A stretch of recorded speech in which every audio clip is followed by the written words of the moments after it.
Avec Yvon Michel. Yvon, tu as une nouvelle émission qui est sur le canal V.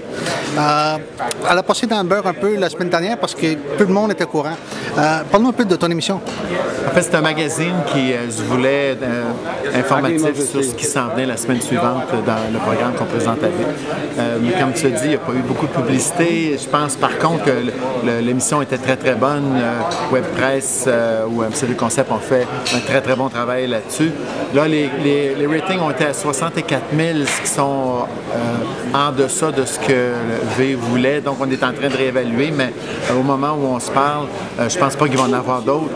Mais on est sauf des émissions spéciales. Si on veut en préparer une dans la perspective d'un combat Pascal Diacono 2, donc en avoir, mais effectivement s'organiser pour que ça soit annoncé. Mais le rating peut avoir été, probablement été affecté parce que les fans n'étaient même pas au courant que ça jouait. C'est le spectateur principal. Quand on est rentré lundi au bureau avec Benoît Alexandra Bernard, on se disait, pour moi, il n'y aura pas des grosses cotes d'écoute parce que même nos amis n'étaient pas au courant.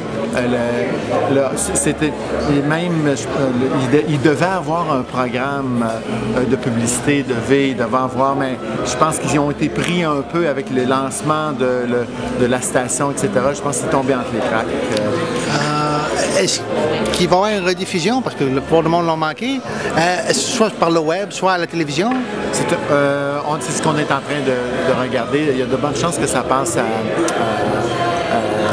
dans le cadre de Box Rock, dans notre émission qu'on a à Canal D. Fait que l'émission de V risque de passer à Vox? Oui, c'est ça.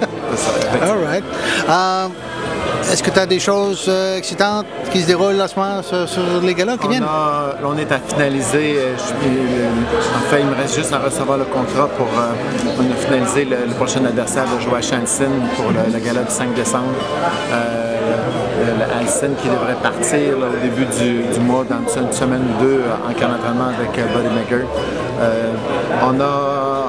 On est à finaliser aussi le programme du 11 décembre. En fait, beaucoup de choses intéressantes s'en viennent. On est un peu déçus.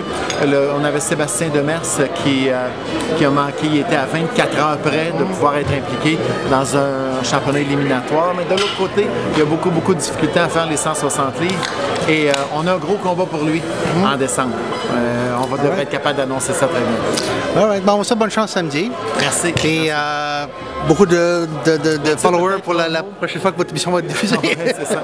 Un mot sur Terence Cotton. On a été très chanceux de pouvoir compter ses services. Il est de la même organisation que Shaman Alvarez. En passant, nous n'avions pas encore annoncé Alvarez avec le programme du 25 septembre. On voulait attendre que le combat passe la semaine suivante. Et donc, tout de suite après, Alvarez s'est blessé en faisant du jogging, s'est tordu un genou et c'est la même organisation donc qui nous a proposé Cotton. Parce que si on n'avait pas eu, c'est pas arrivé souvent que notre combat principal, c'est arrivé avec Sébastien Demers à cause de la grippe. Oui. Mais on aurait remis l'événement, probablement on l'aurait remis en janvier si on n'avait pas trouvé Terence Cotton. Mais ça, c'est une décision de vous ou est-ce que le casino impose certains... Non, c'était nous. Alors, on ne voulait pas se retrouver dans un événement où notre combat principal, qui était très très important pour nous avec René Descaries, on ne voulait pas y amener un adversaire de remplacement qui n'avait pas le calibre requis pour un combat de l'envergure qu'on voulait pour Antonin. Pour samedi, est-ce que ceux qui sont gardés de passer à la télévision, il y a Antonin, il y a David, est-ce qu'il y a un autre? De la vitesse des knockouts, il est possible que tous les combats soient présentés. Mais Antonin, il y a de bonnes chances que ça fasse 10 rounds. David, j'ai bien hâte de voir ce que ça va faire. Ça va être très, très intéressant. On a pu voir McCurry plus gros, plus gros. Il a livré la majorité de ses combats chez les 168 livres. Donc, c'est un très, très bon test. Donc, en fonction de ça, et nous, ça ne nous dérange pas, c'est pourvu que David gagne. Si David gagne une décision, on va être content pareil. Mais si les deux se rendent à la limite, il n'y aura pas de place pour d'autres combats. Mais si ça ne se rend pas à la limite, à ce moment-là, notre priorité, ce serait de montrer un ou deux Colombiens. All right. Merci bien. Merci.